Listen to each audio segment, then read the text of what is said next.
Nama saya Sri Banowati, hobi membaca sejak kecil.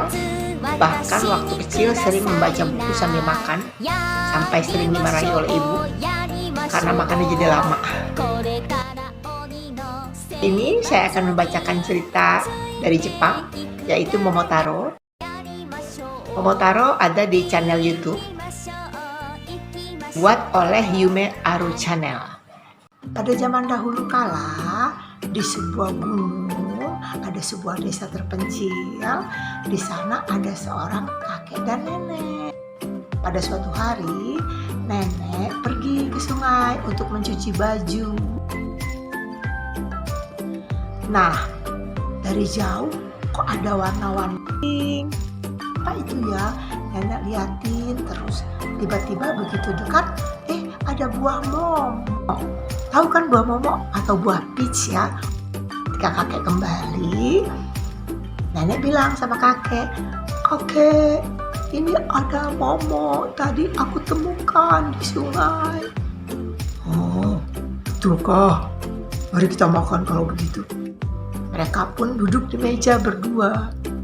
Baru saja diletakkan buah momo itu, tiba-tiba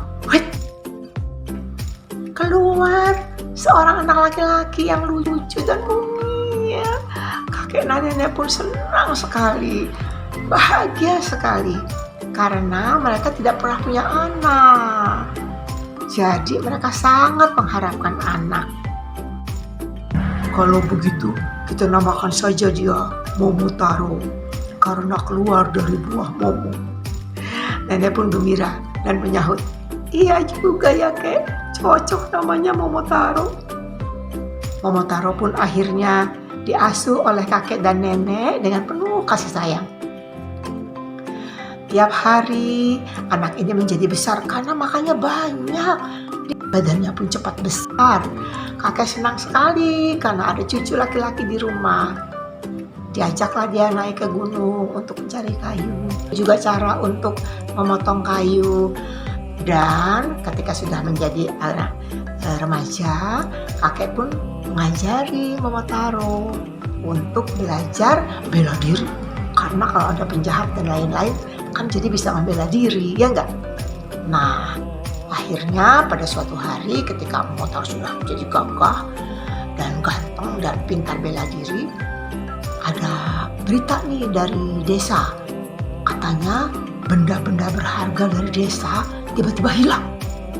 Semua warga kaget dan ternyata yang mencuri adalah raksasa yang tinggal di seberang pulau dari desa tersebut. Wah, semua warga sedih. Barang berharga mereka hilang, diambil oleh raksasa itu. Tapi mereka semua takut, tidak ada yang berani mengambilnya. Tiba-tiba Momotaro menghadap kepada kakek dan neneknya. "Kakek, nenek, aku mau membantu desa. Aku mau mengambil semua barang-barang berharga dari desa yang diambil oleh raksasa itu." Pada awalnya kakek dan nenek khawatir. "Jangan nak, jangan pergi ke sana, kakek khawatir. Engkau cucu yang tersayang di rumah saja." "Tidak kakek, aku harus pergi. Aku harus mengembalikan barang-barang desa itu." Akhirnya mereka berdua mengizinkan karena Momotaro bertekad katanya akan mengambil itu untuk desa. Nenek membuatkan kimidango namanya, atau kue mochi. Nah, dibawakanlah sekantong kimidango ini. Momotaro pun berangkat. Tiba-tiba gonggong, gonggong, gonggong, gonggong, gonggong. Ada anjing yang di belakang mengikuti Momotaro. Momotaro bingung. Momotaro pun berhenti. Anjing itu berkata kepada Momotaro, "Momotaro, apa yang kau bawa itu di pinggangmu, di kantong?" Momotaro melihat kantongnya. "Hahaha, ini yang kau maksud. Kau mau?" "Aku mau dong, satu." "Boleh, aku kasih satu." Anjing pun lalu menggonggong, yang artinya adalah, "Terima kasih Momotaro, aku akan ikut denganmu." "Hah?" kata Momotaro. "Kau akan ikut denganku?" "Ya, boleh, mari kita berangkat." Akhirnya mereka pun berjalan. Ketika sudah jalan agak jauh, Tiba-tiba ada di belakang mereka. Monyet itu juga bertanya, "Itu apa yang ada di dalam kantong kamu? Kenapa kamu mau juga?" Aku mau satu." "Boleh, nih, makan ya." Makanlah monyet itu. Dan ya itu girang dan berkata kepada Momotaro, "Momotaro, aku juga mau ikut ya. Boleh ya?" Boleh. Ayo kita pergi." Berjalanlah mereka bertiga terus berjalan sampai hampir mendekati pantai. Terlihat sebuah kapal. Tiba-tiba ada burung. Burung itu berhenti dekat Momotaro. Burung itu juga bilang, "Momotaro, aku mau ikut, tapi aku minta kamu satu, boleh kan?" Kata Momotaro, "Boleh, ini aku kasih. Makan ya." Ya. Terus burungnya akhirnya, "Aku juga ikut denganmu." Akhirnya binatang itu ikut semua dengan Momotaro.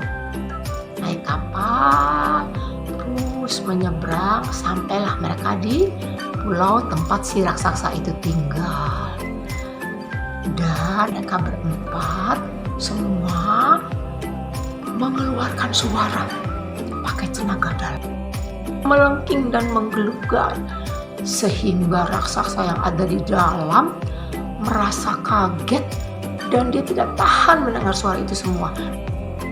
"Aku tidak tahan, aku bisa mati mendengar suaramu." Momotaro akhirnya bicara kepada raksasa itu, "Kami tidak akan berhenti kalau kamu tidak menyerahkan semua benda curian kamu. Kami akan berhenti kalau kamu berjanji akan mengeluarkan semua benda curian kamu." Ya.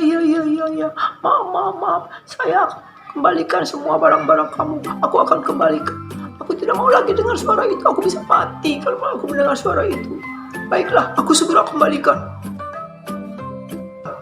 Dan akhirnya raksasa itu pun mengembalikan semua barang-barang desa yang dia curi.